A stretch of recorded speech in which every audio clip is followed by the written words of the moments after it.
never full. Yes, I could get this word out. Never.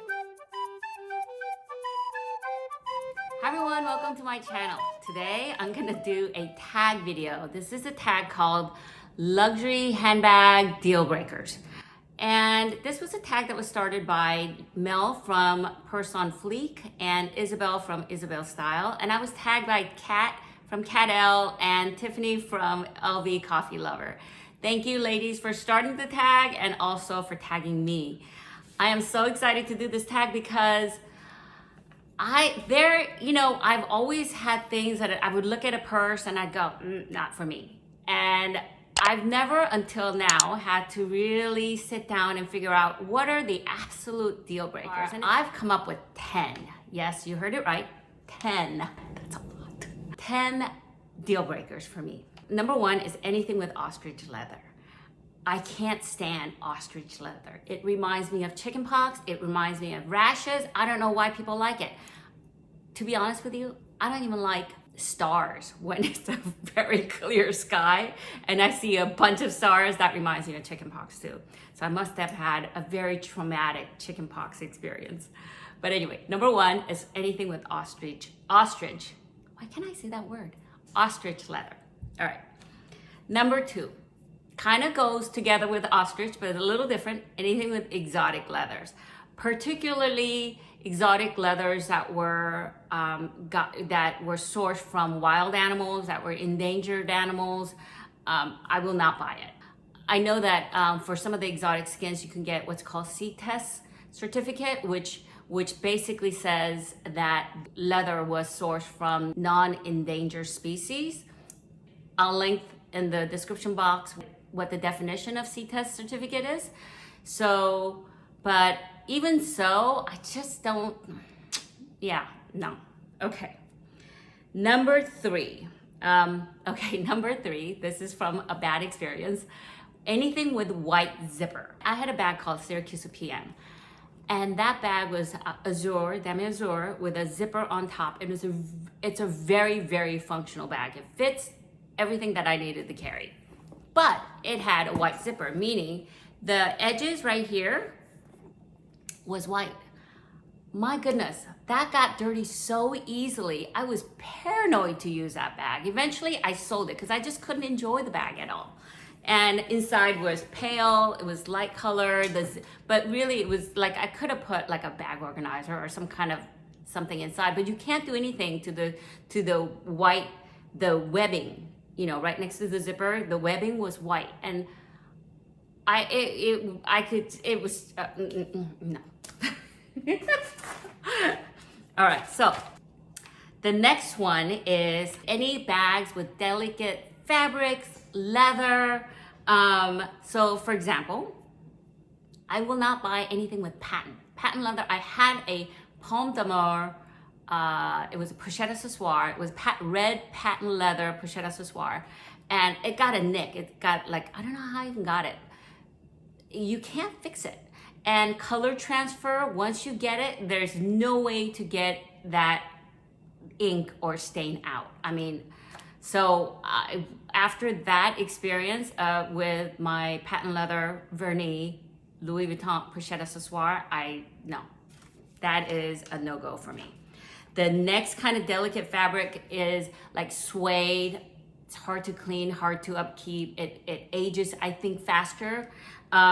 Satin, I had a beautiful Chanel satin mini bag with, this was vintage because I bought it in 1989 during my honeymoon when we went to Paris. And at the time, I wasn't really into luxury bags, but I knew Chanel was big. There were a lot of, at that time, it was Japanese tourists in Paris, and they were buying 2 or 3 Chanel bags at, each person. We didn't have that kind of money. So I wanted to get something, because it's Chanel, French, I wanted to get something really nice, and I kind of went for the cheapest bag, which was the satin, which was fabric rather than leather. In retrospect, I should have gotten leather, because then I would still have it. So basically, I think I've used that bag like once, maybe twice, the entire 25 years I've had it. finally, my husband says, why don't you just sell it? You're not using it. It's just sitting in our closet.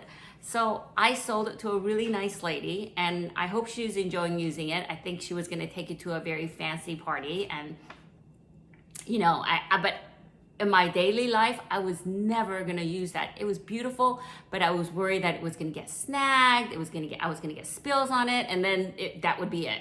So nothing with fabric, nothing with satin, nothing with like non-treated fabric. So nothing with non-treated canvas. Tweed, no way. If it's, you know, the pilling with tweed, if it was like a, you know, $50, no problem. Tweed, satin, I don't care. But when it's thousands of dollars, I want it to last for generations, or at least one generation. The other item that I wouldn't buy because of delicate fabric or material is the Chanel Pearl handbag. I will not touch that. I know that so many people said it's so beautiful, so whatever. You know, and a lot of times what I read is people buy it, they might occasionally use it, but it's like for show, and and there's nothing wrong with that. If you love looking at your beautiful handbag on your shelf, great. For me, I want to be able to use my handbags. To me, handbags are to be used and not necessarily an artwork, although some people consider it an artwork, and I get that too. Chanel Pearl flap, no. Anything with embroidery, beautiful embroidery, as beautiful as it is, that is not for me. I would be worried that that I'd get a snag on the embroidery, that I'll spill some kind of sauce that as I'm eating something. I'm such a klutz. Can you imagine with like a Dior embroidered Lady Dior bag? Oh my God, that is thousands of dollars. That said, you know what? Whenever I see a woman with an embroidered bag or pearl bag in the mall or anywhere walking around, or if they're thinking of buying it, the first thing I think of is, oh my gosh, that person must have like all the classics. They must have a lot of bags. When I see that, I just go, oh, they got money. Yeah. All right. The next item is heavy bags. I will not buy a bag that is probably, I'm thinking over 3 pounds. Because if the bag itself is 3 pounds and then I put my stuff in it, it's gonna be really heavy. I already have shoulder pains and back pains. I'm not gonna deal with anything like that. I know that when I looked at, I think it's called Celine Phantom bag, those big, huge bags, it was really heavy. And I remember, I know that Chanel Jumbo Double Flap was under 3 pounds, and I felt like that was about the limit, okay? I think that's about 2.8 or 2.9 pounds. All right, next. Anything with finicky closure. Ugh, I don't have that kind of time to just fiddle around with closure. So 2 bags come to mind. One is a Chloe Drew bag that I looked at, and it was like it was like 2 or 3 steps to close it, and forget it. I'm not dealing with that. I never had that bag, but I remember playing with it at the department store, and I'm thinking, oh my gosh, this is a pain. The other is Louis Vuitton S-Lock. I will not buy any bag with like an S-Lock kind of a mechanism. I had the Pochette Métis, and as beautiful as that bag was, and because I no longer have it because it had glazing issues, but when it had glazing issues, I was kind of relieved because that S-Lock drove me crazy. One, I couldn't get it exactly right, so it didn't quite close. When I closed, and I would make sure that it closed, and I'd be walking around, and next thing I knew, it was open. And I don't know why. I don't know if it's because I hit one of the little 2 knobs, and it just popped open, or what the deal was. There was nothing. I took it to LV. There was nothing mechanically wrong with it. So no more.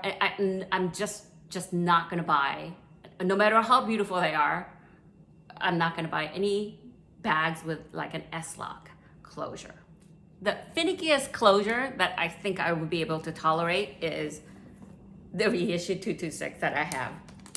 And I don't know what it is about this. See how it doesn't, like yeah.